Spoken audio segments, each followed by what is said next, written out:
Hello, class 11th. We resume our lesson, The Ailing Planet, 8, page number 46. Let's start the lesson. A 3 years study using satellites and aerial photography conducted by the United Nations, America के द्वारा एक 3 साल का अध्ययन करवाया गया और हवाई फोटोग्राफी भी करवाई गई. Once that the environment has deteriorated so badly, हमारा पर्यावरण इतना बिगड़ गया है, ऐसा चेतावनी उस सर्वे में दी गई. That it is critical in many of the 88 countries investigated. जिन 88 देशों पर ये सर्वे किया गया, अध्ययन किया गया, वहाँ यह स्थिति पर्यावरण की बहुत ही चिंताजनक पाई गई. There can be no doubt that the growth of world population is one of the strongest factor distorting the future of human society. इसमें कोई संदेह नहीं कि जनसंख्या वृद्धि मानव समाज के भविष्य को बिगाड़ने में सबसे बड़ा रोल अदा कर रहा है. It took mankind more than a million years to reach the first billion. इस विश्व की जनसंख्या को 1 बिलियन पहुंचने में, 10 करोड़ पहुंचने में 1 मिलियन साल लगे. That was the world population around the year 1800. By the year 1900, a second billion was added. 1800 से लेकर के 1900, 100 सालों के बीच में 1 बिलियन और बढ़ गई विश्व की जनसंख्या. A second billion was added and the 20th century has added another 3.7 billion. और 1900 से सन 2000 तक इसमें 3.7 बिलियन पीपल और बढ़ गए. The present world population is estimated at 5.7 billion. और वर्तमान में जब ये लेसन लिखा गया था, आज से लगभग 8-10 साल पहले की बात है, तो वर्ल्ड पॉपुलेशन उस समय 5.7 बिलियन के आसपास हो गई थी. The present world population is estimated every 4 days the world population increase by 1 million. ऐसा अनुमान उस समय 8 साल पहले लगाया जा रहा था कि हर 4 साल के अंदर विश्व की जनसंख्या 1 मिलियन के बराबर बढ़ जाती है. हर 4 साल में 1 मिलियन बढ़ती है. Fertility falls as income rise. जन्म दर गिर जाती है जैसे जैसे इनकम बढ़ती है. छोटे से वाक्य में बहुत बड़ी बात है. इनकम बढ़ती है तो व्यक्ति शिक्षित होते हैं, परिवार शिक्षित होता है और वो परिवार में बच्चों की संख्या कम रखने का महत्व समझ जाते हैं और धनवान बनने की ओर अग्रसर हो जाते हैं. एजुकेशन स्प्रेड, उससे शिक्षा का प्रसार होता है. एंड हेल्थ इम्प्रूव, स्वास्थ्य सेवाओं का सुधार होता है. दस development is the best contraceptive. इस प्रकार अगर जनसंख्या का नियंत्रण करना है तो विकास सबसे पहली चीज है. बट डेवलपमेंट इटसेल्फ में not be possible if the present increase in numbers continuous. अगर जनसंख्या इसी अनुपात में बढ़ती गई तो हमारा ये विकास कुछ नहीं, अकेला कुछ नहीं कर पाएगा. द रिच गेट रिचर, इसमें धनवान लोग तो और अधिक धनवान होते जाएंगे. And the poor begets children, और जो गरीब लोग हैं वो केवल बच्चे पैदा करते रहेंगे. Which condemns them to remain poor, और वो अधिक बच्चे उनको गरीब बनाए रखेंगे. More children does not mean more workers. अधिक बच्चे का मतलब ऐसा नहीं है कि ज़्यादा मजदूर हम पैदा कर रहे हैं तो हमें ज़्यादा आमदनी होगी. Merely more people without work, हम ज़्यादा मजदूर नहीं, ज़्यादा बेरोजगार पैदा कर रहे हैं. It is not suggested that human being be treated like cattle. ऐसा कोई भी सुझाव नहीं दिया जा सकता कि मनुष्य को पशुओं की तरह से बर्ताव किया जाए. एंड कंपल्सरीली स्टरलाइज्ड, और अनिवार्य रूप से इनका परिवार नियोजन कर दिया जाए. But there is no alternative to voluntary family planning without introducing an element of coercion. लेकिन ऐसा देखने में आया है कि बिना बल प्रयोग के कोई विकल्प ही नहीं है कि व्यक्ति स्वयं आकर के और अपना फैमिली प्लानिंग करवाए, the choice is really between control of population, इसलिए हमारे पास कोई विकल्प नहीं बचा इसके सिवाय कि हम जनसंख्या को नियंत्रित करें, एंड परपेचुएशन ऑफ प्रायोरिटी, और निरंतर प्राथमिकता इसको देते रहें। यहाँ परपेचुएशन ऑफ पॉवर्टी लिखा है, पॉवर्टी नहीं है, ये प्रायोरिटी है, गलती से ये मिस प्रिंट हुआ है। The population of India is estimated to be 920 million today. आज की जनसंख्या यानी 8 साल पहले की लगभग जनसंख्या 920 मिलियन के आसपास थी, more than the entire population of Africa and south America put together. अगर पूरे अफ्रीका महाद्वीप की और दक्षिण अमेरिका की जनसंख्या को एक साथ मिला दिया जाए, उससे भी ज़्यादा, इतनी भारत की पॉपुलेशन रही थी। No one familiar with the conditions in India would doubt that the hope of people would die in their hungry hutments। Bharat के गरीब लोगों का मृत्यु भूखे और झोंपड़ों में ही हो जाए, unless population control is given top most priority। अगर हमने जनसंख्या को सबसे अधिक प्राथमिकता नहीं दी तो। For the first time in human history we see a transcending concern। मानव इतिहास में पहली बार इस दिशा में लोगों की चिंता बढ़ी है। The survival not just of the people, केवल लोगों के जिंदा रहने का प्रश्न नहीं है, बट ऑफ द प्लानेट। अब ये पूरे ग्रह यानी पृथ्वी पर लोगों के अस्तित्व का सवाल आ गया है। We have begun to make a holistic view of the very basic of our existence. हमारे अस्तित्व का सबसे आधारभूत जो चीज़ है, हमने उसे अब संपूर्ण रूप में देखना शुरू कर दिया है। The environmental problem does not necessarily signal our demise. जो पर्यावरण की समस्या है वह अनिवार्य रूप से हमारे अंत का, हमारी मृत्यु का मात्र इशारा नहीं है। It is our passport for the future. ये भविष्य की पीढ़ी को आगे सौंपने का एक पासपोर्ट है। The emerging new world vision, जो विश्व का नया उभरता हुआ परिदृश्य है, has ushered in the era of responsibility. अब वो एक जिम्मेदारी के युग से परिचित हो गया है।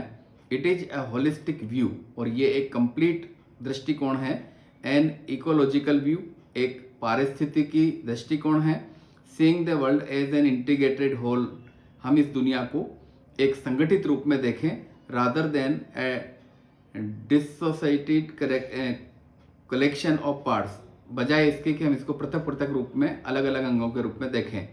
Industry has a most crucial role to play in the new era of responsibility. जिम्मेदारी की इस नई युग में उद्योगों को भी अपना भूमिका निभानी पड़ेगी। उनकी भूमिका काफ़ी नाजुक है इस मामले में।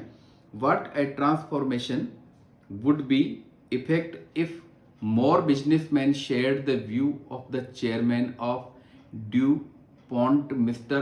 Edgar S. Woolard, who 5 years ago declared himself to be the company's chief environmental officer। सभी जो बिजनेसमैन हैं उनको, जो एक कंपनी के चेयरपर्सन हैं due point mister Edgar S Woolard, जिन्होंने 5 साल पहले ये घोषित किया कि मैं अपनी कंपनी का चीफ एनवायरमेंटल ऑफिसर हूं, मुख्य पर्यावरण अधिकारी।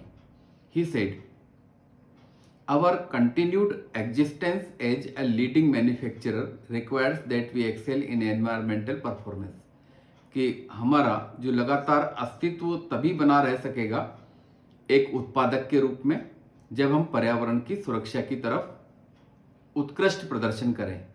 Of all the statements made by Margaret Thatcher during the years of her prime ministership, प्रधानमंत्री रहते हुए इंग्लैंड की प्रधानमंत्री मार्गरेट थैचर ने जो बातें कही, none has passed so decisively into the current coin of English usage as her fallacious word। अपने आनंददायक शब्दों के साथ कोई भी व्यक्ति इतना सुरक्षित रूप से भविष्य में नहीं जा सकेगा no generation has a freehold on the earth, क्योंकि अब ऐसी कोई पीढ़ी नहीं है जिसे पूर्ण स्वामित्व इस धरती का मिल सके। All we have is a life tenacity, हम अपने आप को मालिक नहीं समझे, हम इसे अपने आप को किराएदार समझें कि हम धरती पर इसके किराएदार हैं। With a full repairing lease, जो हमें लीज पर प्राप्त हुई है। In the words of Mister Lester Brown, अगर लेस्टर ब्राउन के शब्दों में कहें, we have not inherited this earth from our forefathers, हमने अपने पुरखों से पैतृक संपत्ति के रूप में ये धरती प्राप्त नहीं की है। We have borrowed it from our children, हम ये मान के चलें कि ये हमारे बच्चों की अमानत है हमारे पास, जो हमें सुरक्षित रूप से उनको सौंपनी है। This is all about this lesson. The lesson now finished. Now we discuss about the question and answers.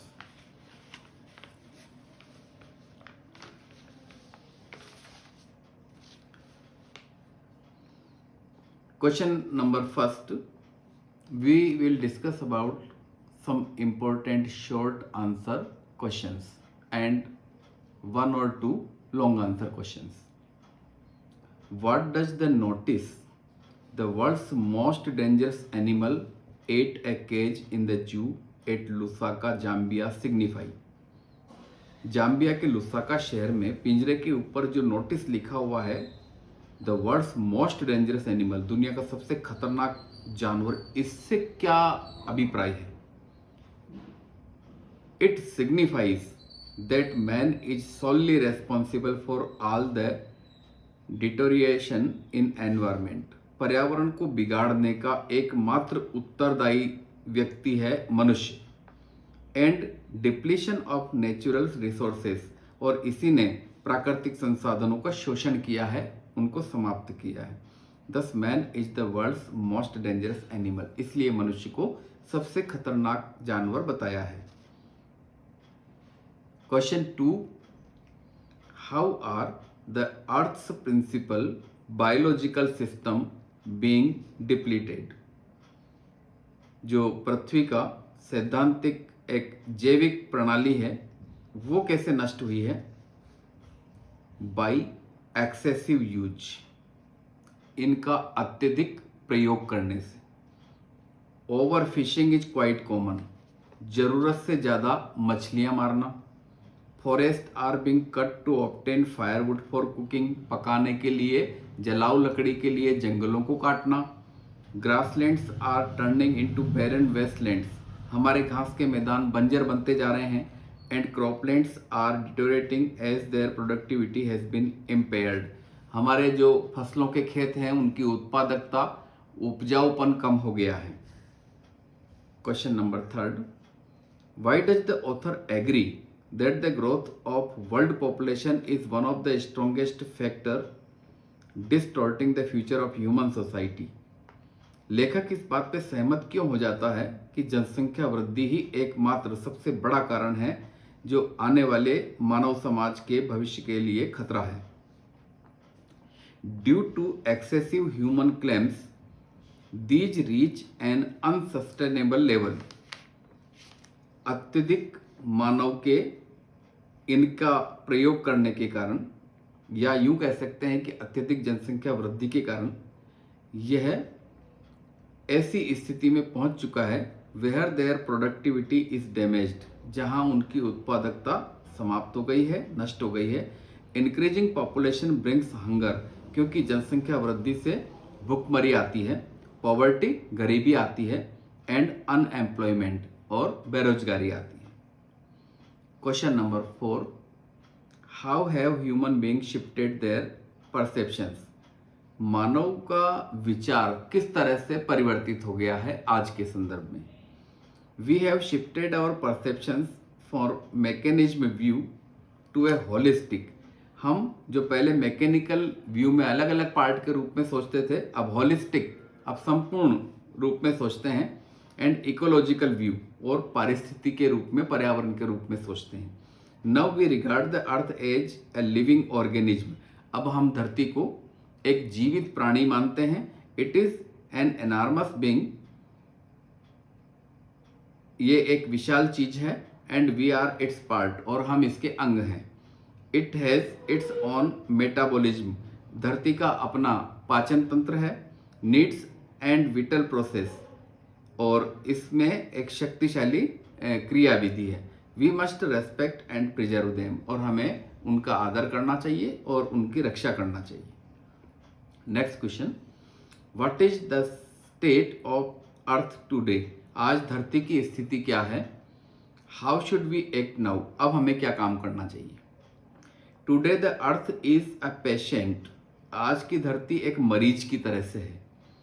In declining health, जिसका स्वास्थ्य दिन पे दिन गिर रहा है। We must realise our moral obligation, हमें अपना नैतिक कर्तव्य समझना चाहिए। To be good steward of the planet, हम इस ग्रह के अच्छे नागरिक बने। We must act as responsible trustees of the legacy of future generations, और हमारी आने वाली पीढ़ियों के एक अच्छे संरक्षक के रूप में हमें पृथ्वी के संसाधनों का उपयोग करना चाहिए, ताकि हम बिना हानि पहुंचाए अपनी आने वाली पीढ़ी को धरती को उसी रूप में सौंप सकें। How has the concept of sustainable development been defined, हम इस विकास को किस प्रकार से परिभाषित कर सकते हैं।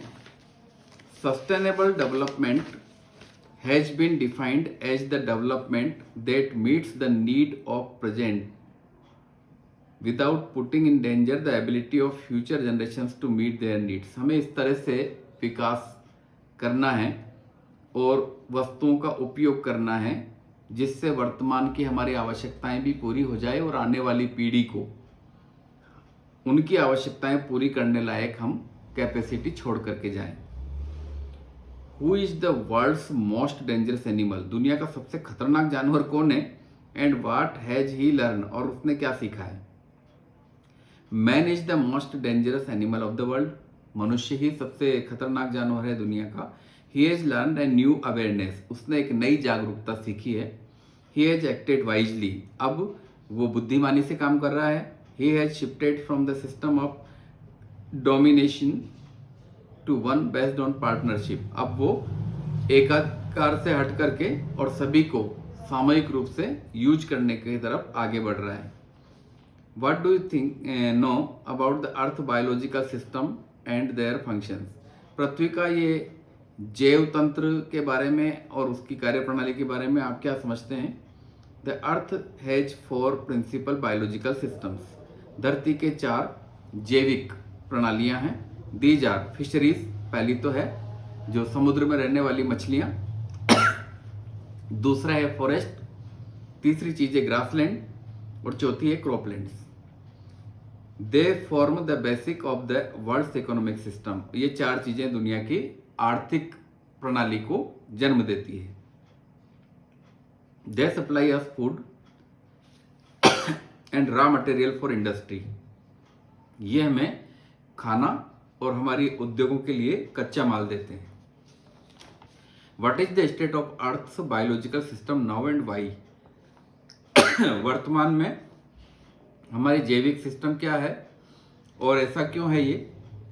इन many areas of the world, दुनिया के कई हिस्सों में earth biological system have reached an unsustainable level, हमारा जो जैविक तंत्र है अब वो बिल्कुल क्षरण के कगार पर है, समाप्त होने के कगार पर है। They have reached a point where their productivity has been damaged, ऐसी जगह वो पहुंच गया है, ऐसे बिंदु पर पहुंच गया है जहां उनकी उत्पादकता लगभग नष्ट हो गई है। This is because of the excessive pressure exerted by man on them, मनुष्य द्वारा उनके ऊपर अत्यधिक दबाव डालने के कारण, उनका अत्यधिक उपयोग करने के कारण ऐसा हुआ है। How do Indians procedure procure fuel of cooking, जो भारत हैं वो अपना कुकिंग के लिए ईंधन कैसे प्राप्त करते हैं। What is the result of their action, और उनके इस कार्य का परिणाम क्या है। Indians collect the wood from forest, जंगलों से लकड़ी काटते हैं कुकिंग के लिए Indians. Sometimes even green trees are cut to obtain fuel, कई बार तो ईंधन पाने के लिए हरे पेड़ों को भी काटा जाता है। Destruction of forest is harmful to environment and wildlife, इस प्रकार जंगल को काटना या हानि पहुंचाना ये जंगली जानवरों के लिए और हमारे पर्यावरण के लिए हानिकारक है। Why do we need to plant more forest in India? हमें भारत में ज़्यादा जंगल लगाने की आवश्यकता क्यों है? According to official data, India is losing its forest at the rate of 3.7 million acre a year. अगर हम सरकारी आंकड़ों की बात करें तो भारत में 3.7 मिलियन एकड़ प्रति वर्ष जंगल नष्ट हो रहे हैं। The actual loss of forest is estimated to be about 8 times the rate indicated by government statistics. सरकारी आंकड़ों के आधार पर अगर हम देखें, वास्तविक स्थिति इससे 8 गुना ज़्यादा है। Large area officially named forest land are already treeless. बड़े बड़े क्षेत्र जिनको जंगल के नाम से आरक्षित किया हुआ है उनमें पेड़ तक नहीं है। मोreover a 5-fold increase in the rate of forest planting is needed to cope with the expected fuel wood demand 5 years later। हमें अधिक से अधिक पेड़ लगाने होंगे ताकि आने वाले 5 सालों की आवश्यकताओं को पूरा किया जा सके। These are some important questions of this lesson.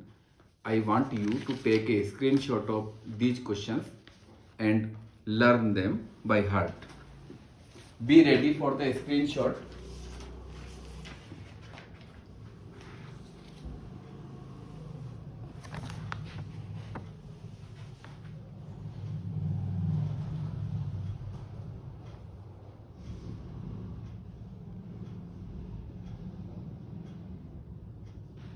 Okay, now have a closer look. Now take a screenshot.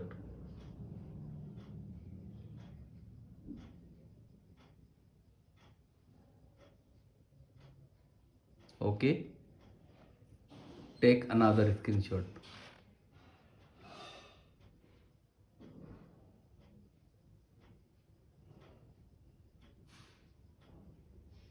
Okay, now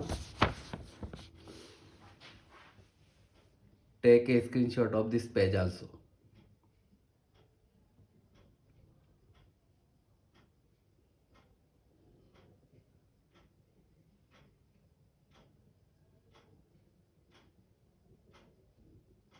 We prepared very short answer so that you may learn them easily. Okay, now this lesson has been finished. Now it is your turn, students, to learn the answer of these questions. I hope you will all learn them by heart by class 11th.